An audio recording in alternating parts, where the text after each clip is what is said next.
Panen cuan praktis, tinggal duduk manis, jualan pun laris.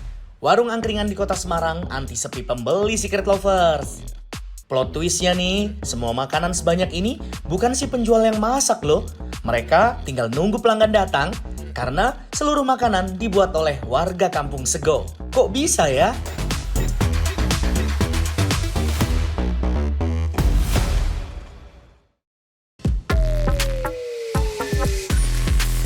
Secret Lovers, siapa bisa tahan godaan aroma nasi hangat, gorengan, dan deretan sate memikat di warung angkringan kayak gini? Ternyata di Semarang, Jawa Tengah ada kampung unik pemasok nasi kucing. Produksinya menghasilkan ribuan bungkus nasi setiap hari. Ya, semua untuk memenuhi warung angkringan di seluruh kota. Hebatnya, dagangan warga selalu ludes terjual. Eits, mereka punya triknya tuh. Lebih besar nasi kucing. Ya enggak lah, kan sudah punya pelanggan sendiri-sendiri. Gitu.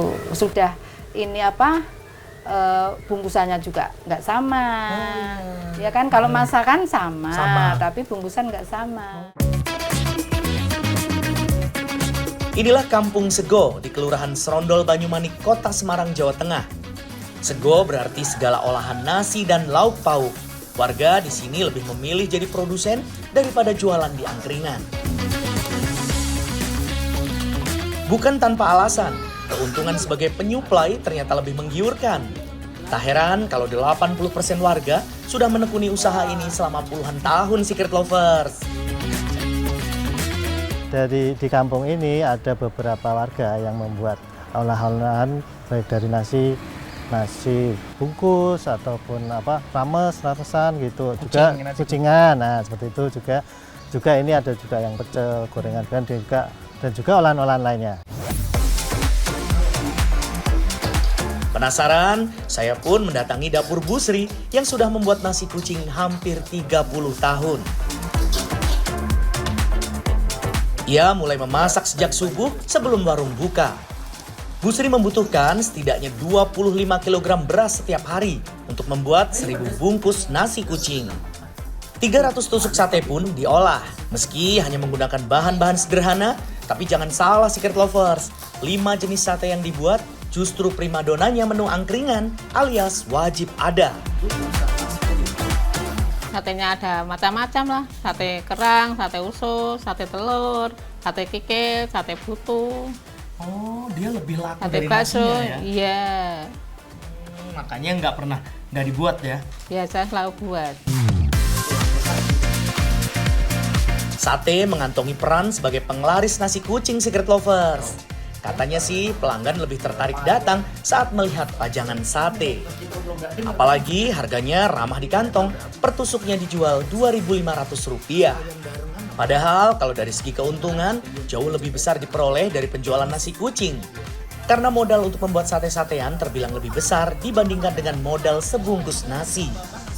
Nah, dari sinilah subsidi silang pun berjalan, sehingga keuntungan yang diperoleh bisa maksimal. Kalau nasinya ya lumayan, tapi kalau nggak ada ininya kan ya nggak seimbang. Buat ngimbangi gitu. Ininya untuk apa istilahnya itu tuh boosternya ya, untuk mendongkrak. Rahasia resep dapur andalan para pedagang angkringan ternyata pada teknik baceman, Secret Lovers. Semua jenis sate-satean dimasak dengan bumbu baceman yang terdiri dari gula merah, ketumbar, dan bawang putih. Bumbu bacem berfungsi sebagai pengawet alami karena warung angkringan rata-rata berjualan dari sore sampai tengah malam. Olahan sate pun tetap segar dan lezat seharian. Masakan selanjutnya yang dibuat adalah lauk dan sambal untuk isian nasi kucing. Menunya pun khas ala angkringan. Ada sambal goreng ikan teri, oseng tempe cabai hijau, balado usus, ayam goreng crispy, dan sambal ikan sarden. Setiap hari Bu Sri memasak menu yang sama. Uniknya, masing-masing warga memiliki spesialisasi menu yang berbeda. Ada yang fokus membuat gorengan, pecel, hingga arem-arem. Kesepakatan bersama ini untuk varian menu yang beragam serta meminimalisir persaingan antar penjual. Oh, banyak ya? Oh, apa aja Bu yang jualan ibu-ibu? Ibu-ibu rata-rata? Iya, kalau Ibu Sugini itu jualannya nasi sama bacem. Kalau Mbak Tika itu jualannya pecel sama lontong sayur. Kalau Bu Widiawati itu juga jualannya gendar, bubur gitu. Yang gorengan sendiri ada, Bu? Yang gorengan sendiri juga banyak. Bu Lanah itu juga bikin arem-arem, bikin gorengan, getuk. Meski sekarang sudah banyak varian nasi kucing, baik dari ukuran dan isinya, Bu Sri dan suaminya tetap bertahan dengan sistem lama, yaitu porsi kecil dan murah. Katanya sih, bungkusan mungil cepat terjual dan lebih menguntungkan dibanding dengan porsi besar dengan aneka lauk. Pak Budi, ini kenapa Pak? Bungkusinnya memang harus kecil-kecil kayak gini? Iya, memang segitu. Takarannya? Iya, kalau udah segitu ya nggak masuk. Nggak masuk? Iya. Emang dijual berapa sih Pak rata-rata? Dari saya 2.000.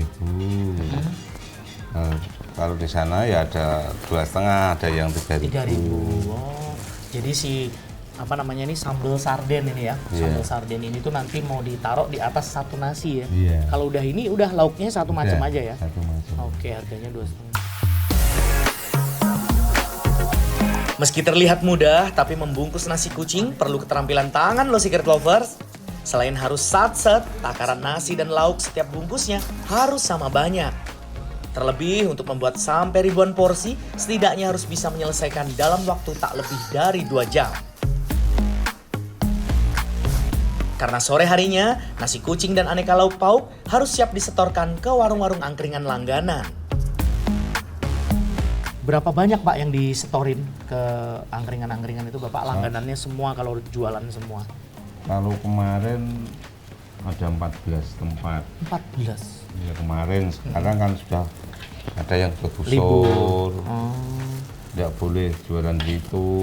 Terus kan tutup? Tutup. Ya sekarang 9-an. Tinggal 9-an. Berbeda dengan Bu Sri, Bu Sugini memilih membuat nasi kucing versi jumbo seharga Rp5.000. Ia fokus pada lauk bacem tahu dan tempe, ceker, dan kepala ayam. Perbedaan menu yang dibuat jadi bukti warga bersaing sehat, saling melengkapi menu favorit pelanggan. Oh, ciri khas ya? Contohnya apa nih Bu? Misalnya ciri khasnya Bu Sugini, bungkusannya besar. Besar. Harga beda. Harga beda. Oke, mungkin lauknya juga beda. Lauknya juga beda. Kayak saya ada sayur. Kalau yang kecil-kecil nggak ada sayur. Sementara Bu Mugia dan Bu Sumirah fokus membuat masakan ramesan dan gorengan Secret Lovers. Variasi menu ini penting agar pelanggan angkringan tidak merasa bosan. Harga jualnya tetap merakyat, khas angkringan tuh. Ini menunya apa aja yang mau dibikin? Ini oseng kates, nanti ada kering, ada oseng buncis, ada macam-macam sate-satean, ada rica-rica telur, ayam. Setelah semua makanan matang, sekitar pukul 4 sore, warga mulai mengantar olahan masakan ke berbagai warung. Tak hanya di sekitar Banyumanik saja, jangkauan distribusinya hampir ke seluruh warung angkringan di kota Semarang, termasuk kawasan kuliner Simpang 5. Warung angkringan Bu Ipah misalnya, 90% menu dagangannya merupakan titipan warga. Bu Ipah, maaf nih nyun sewu ya, cara ngambil untungnya kalau titip-titipan gini gimana Bu sistemnya? Sistemnya misalnya dari sana 1.500 kita jual 2.000, kita ngambil 500 Nggak banyak-banyak ya? Oh, jangan banyak-banyak lah. Per item itu per Iya. nasi 500. Iya. Kalau ada yang nggak laku? Kita kembalikan. Oh, jadi Bu nggak beresiko ya? Dah. Di balik bungkusan mungil dan harga murah, siapa sangka nasi kucing justru menjadi motor penggerak ekonomi warga. Usaha kecil yang ditekuni dengan konsisten bisa menghasilkan rezeki berlimpah.